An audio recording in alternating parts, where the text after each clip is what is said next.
You wrote the book, Trade Promotion Marketing, in 2006. And at the time, the internet clearly was certainly less advanced than it is today. It certainly was less attributed factor in a consumer buying cycle. Can you talk a little bit about that evolution since you've written your book? Is there anything that you've seen over the last 2 years that kind of speaks about the internet in particular as it relates to trade promotion? Very much so. The thinking was originally in terms of using the analogy of the price-based model of traditional media advertising. Now more and more I think people are beginning to see that there's also, not instead, but also on the internet, the analogy of in-store, and they're using value as their criteria rather than price. Makes sense.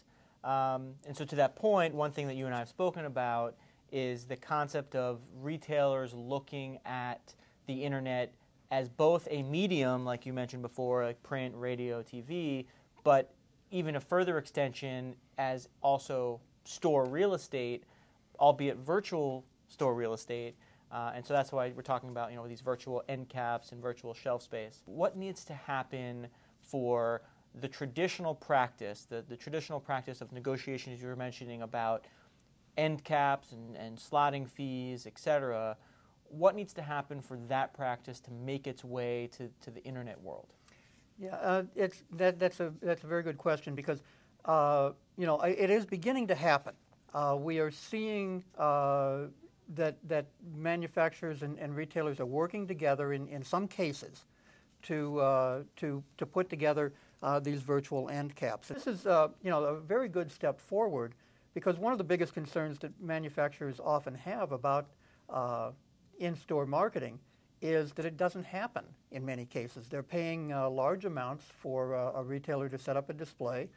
They're sending expensive display materials out to 2,000 locations, and they're very lucky, they consider themselves very lucky if 60-65% of the displays ever get set up. Here's a case where they know that it is being set up because it's coming off their servers. So the virtual end cap is, in that sense, a much better compliance tool. One of the reasons that retailers may be slow to adapt to or to adopt trade promotion on the internet is that, to be honest, with this whole value-based model, they're making a profit off of the real world end caps and in-store displays. They need to see that there is a value proposition that can be made for the virtual end cap. They need to see that they can make their same profit off of the virtual end cap. And the manufacturers don't care. As long as they're getting the value, they're perfectly happy to overpay, if you will, for in-store marketing because they understand that it's very effective. If you could ask any supplier in the world, would they rather have a 30-second spot on all the networks, or would they rather have an end cap at Walmart? They would not hesitate for a moment. And they need choosing the end cap at Walmart. Yes. And the same thing goes with the virtual end cap to a great extent. And I think that more and more of them will begin to adopt that. Research in a consumer's buying cycle involves the internet. It clearly affects a lot more than 5% of the buying behavior. And how does a manufacturer and a retailer play into that? Right. That's a good point because one of the things is that we need to think of the internet advertising as both in-store marketing and the media advertising because you're getting a brand image benefit out of that advertising as well as the immediate sales lift that you get off of any end cap or in-store display. So the manufacturer needs to think of it in those terms. And when they do, I think we'll see much more movement towards the internet advertising. Let me add one thing to that. One of the things that you can do with, as I'm sure you're aware, with the virtual end caps is that in addition to the selling opportunities that are available there, the manufacturer can use it as an educational opportunity. And one of the other beauties of the internet is that your media advertising and your in-store marketing can be tied together so well. I mean, for example, the consumer goes to Google and enters digital camera, and then they click on the Sony ad, and when they click on that ad, it takes them to a virtual end cap at Best Buy. I mean, how perfect can that be? And then Sony can use that to, in addition to selling a particular digital camera, they can use it as an educational opportunity for the consumers, saying, you know, something that could come up about, you know, which digital camera is right for you. And so it, you know, it really has some beautiful opportunities. You're the executive director of the Trade Promotion Management Association. What's the new topic of interest that you're hearing from your membership? You know, we get all sorts of questions from the members, and certainly they're interested in anything that particularly this year, they're very interested in anything that is more effective.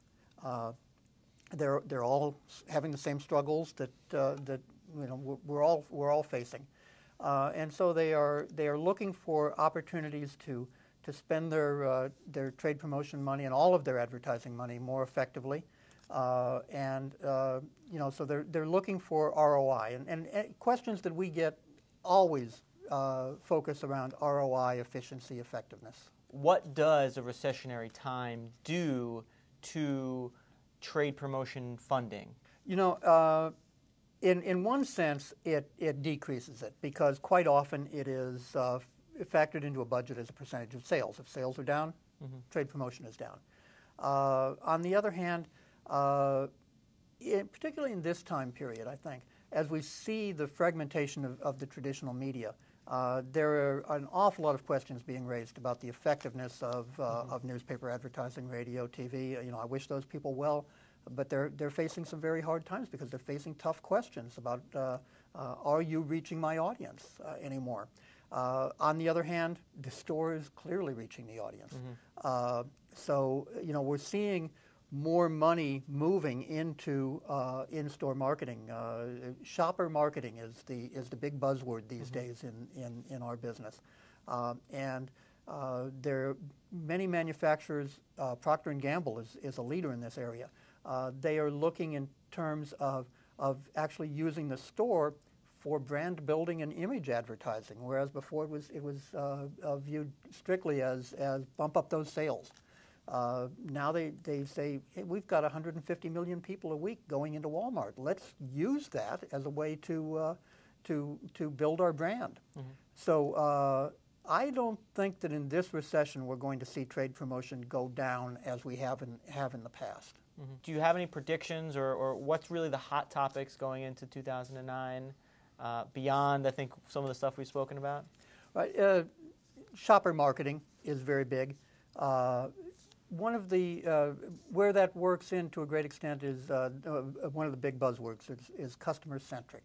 That you know, we know that you know, there's been talk about, you know, that the manufacturer used to be the king in the channel, and then the retailer was the king, and people are saying now, well, really the consumer is the king. And you know, I think the consumer has demonstrated that he or she is in charge by the fact that, you know, when they withdraw their money, everything falls apart.